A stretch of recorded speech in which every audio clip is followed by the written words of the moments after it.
Sun Devils, my name is Amanda Gomez, and I'd like to improve life opportunities for at-risk youth, particularly in the Chicago area.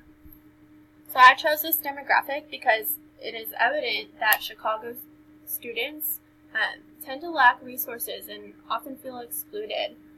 I'm from Chicago, and I've been to Chicago Public School, and I've actually seen how they run, and it's just not fair. And I'd like to install hope in these children and make them feel like they really do have a chance at becoming successful, and they do not have to resort to gang violence and poverty. So inclusion. So as I said before, a lot of the students don't feel included. 77.7% of Chicago's youth live under poverty. They aren't getting the proper resources. Student achievement among students with disabilities remains persistently behind. Nearly half of Chicago's homicide victims are young people between the ages of 10 and 25. So a big problem as to why students don't feel included is because a lot of them feel forgotten about. Some even say that they fear even walking to school because they're afraid that a gang will drive by and do a drive-by shooting. So students there don't feel safe. And politicians are not cracking down and doing anything about it. They're not digging to the roots. Okay, so social mobility. According to the U.S. Census Bureau, 21.7% of Chicago's total population live under poverty. CPS identified 5% of students as homeless during the 2016-17 school year. 46.4% of youth who do not graduate high school are still living under poverty. So the reason why I want to work with the Chicago Youth Program is because I really want to help these students, and I want to install that hope and give them the proper resources needed so that they can move up and that they don't continue to live under poverty. Cultural diversity. So when you look at Illinois' numbers and Chicago's numbers as a whole, you can see that Chicago is pretty diverse. However, when you actually see and dig as to where these different ethnic groups are living, you come to find out that Chicago is actually the most segregated city in the country. There's actually 77 neighborhoods within Chicago. There's little towns like Chinatown and Little Mexico and Greektown in which the different culture groups reside in. Efforts to deter the movement of blacks in traditionally white areas are a huge part of Chicago's history.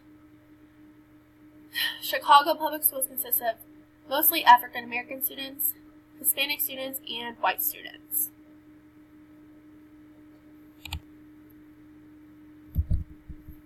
Advocacy and policy. So there are 3 policies that affect Chicago's at-risk students, both negatively and positively.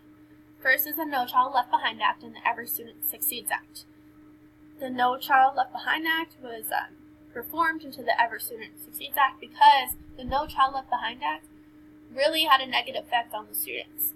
It implemented a need for standardized testings, and this is just not fair for the inner city students of Chicago because schools were not getting the proper money needed because the students were not scoring at a certain level.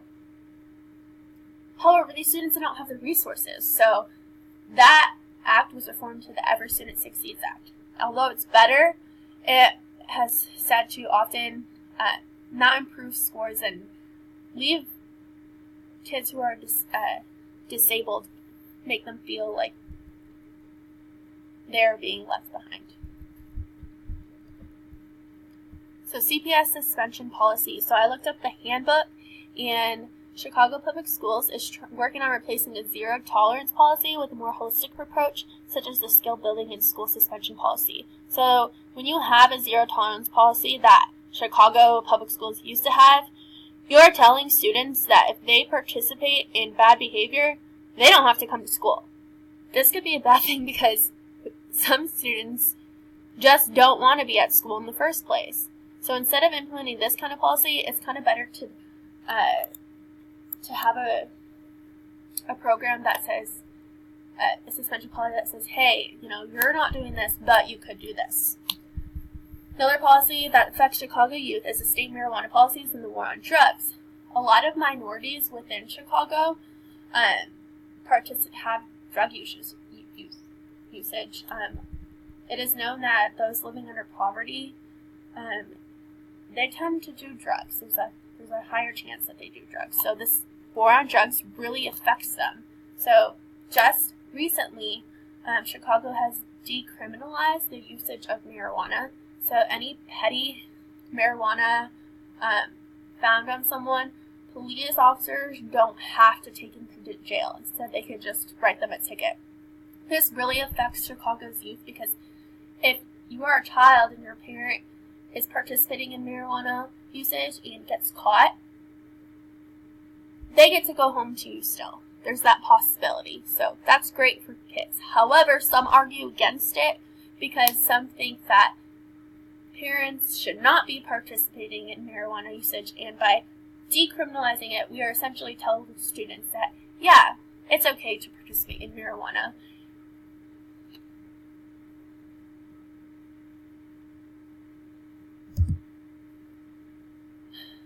So, by providing youth with technology, we are giving them tools to be engaged, articulate, critical, and elaborate. So, technology, the lack of technology has really affected students. However, Chicago public schools are getting more and more funds so that students can have the necessary technology in order to receive a fair education. A new app that I found that actually came out in 2017 was designed to help homeless students find a shelter to live in or to stay at. So students who are homeless, even if they don't have a phone, they can go to Chicago Public Library, which is another place that provides technology for free for students. They can go to the library and they can get on this website and they can actually book a shelter that they can stay at. So homelessness is a huge problem for Chicago's youth. And this app gives the youth an easier way to seek shelter. Another form of technology that we are familiar with is the Google Drawings. With this, students are able to collaborate easier and thus receive a better education. Teachers are able to get online and see what students are working at. It's great. So motivation behavior. Positive environment promotes positive behavior. Early intervention decreases risks of student failure. In my Chicago Youth Program, it's important that I implement positive motivation. A lot of the students do not have a good home life, and there's a lot of negativity in their environment at home. So it's important that I have a youth program that is positive and that instills hope. I hope to have a program that allows children to play, as this can be often a prime motivator. And I also hope to install a program in which children's interests are taken, and the curricula is based off these children's interests.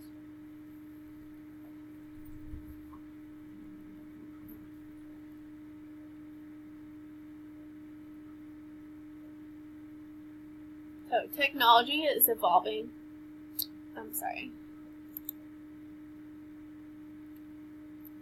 So behavior is anything we say or do. It's how we react to our environment. Looking at the function behavior table above, children behave in certain manners to get something or get away with something, or to receive attention. The events or consequences that immediately follow a certain behavior can help maintain, increase, or decrease a certain behavior. So reinforcement is providing something, praise, rewards, after a child displays desired behavior, and that makes the behavior more likely to happen. Children in Chicago, however, are mostly motivated by adult approval. Adult approval is one of the most common motivators, which tends to motivate children to learn and perform the very best. When I work with Chicago Youth Program, I'll make sure to implement a strategy amongst my students, which will positively promote them to participate. So I found this program titled BAM, or Becoming a Man. BAM offers this emotional support that many young men in Chicago lack and are in need of in order to commit to education and achieve goals that lead to success in adulthood. In other words, it provides children with having a role model and somebody to look up to.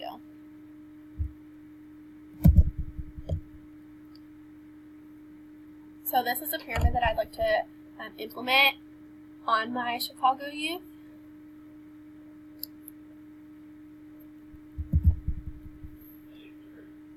According to the Illinois State Board of Education, mediation is designed as a means of resolving disagreements regarding social education services, placement, and related services to children enrolled in Illinois public schools, and provided when both parties in a dispute voluntarily agree to participate in a mediation process. So, the Chicago public school systems have a mediation process, and they actually use it a lot, I've come to find out.